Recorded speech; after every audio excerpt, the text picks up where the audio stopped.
शिवजयंती म्हणजे फक्त एक उत्सव नाही, ती आहे आपली ओळख, आपला अभिमान आणि आपल्या रक्तात वाहणारी शिवरायांची प्रेरणा. नमस्कार, मी ऋषिकेश ढाणे. यावर्षी आपल्या पाडळी गावात शिवजयंती साजरी करताना एक वेगळीच भावना मनात होती. कारण यावेळी आपल्या गावातील तरुणांनी थेट प्रतापगड किल्ल्यावरून शिवज्योत आणली होती. जेव्हा शिवज्योत गावात पोचली तेव्हा प्रत्येकाच्या डोळ्यात अभिमान दिसत होता.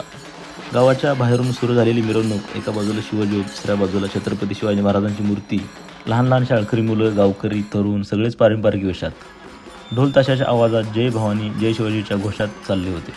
त्या क्षणी असं वाटत होतं जणू शिवरायांचा इतिहास पुन्हा जिवंत झाला आहे. मंचावर कार्यक्रम सुरू झाले.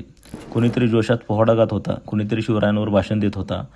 मुलांच्या नृत्याने वातावरण रंगून गेलं होतं आणि झांज पथकाच्या आवाजाने तर सगळ्यांच्याच अंगावर शहारे आले. कारण स्वराज्य हा माझा जन्मसिद्ध हक्क आहे ही फक्त ओळ नाही, ती आजही आपल्याला उभं राहायला शिकवते. कार्यक्रमाच्या शेवटी मला एक खास आनंदाचा क्षण मिळाला. आपल्या गावातील पोलीस, सैनिक आणि ज्येष्ठ व्यक्तींचा सन्मान माझ्या हस्ते करण्याची संधी मिळाली.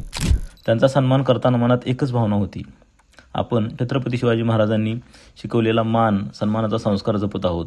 त्या क्षणी जाणवलं, छत्रपती शिवाजी महाराजांचे विचार आजही आपल्या लोकांच्या कृतीत दिसतात.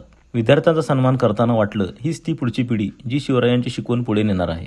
शिवजयंती हा फक्त दिवस नाही, ती आहे एक प्रेरणा, धैर्याने जगण्याची, अन्यायाविरुद्ध उभं राहण्याची आणि स्वराज्याची स्वप्न जपण्याची.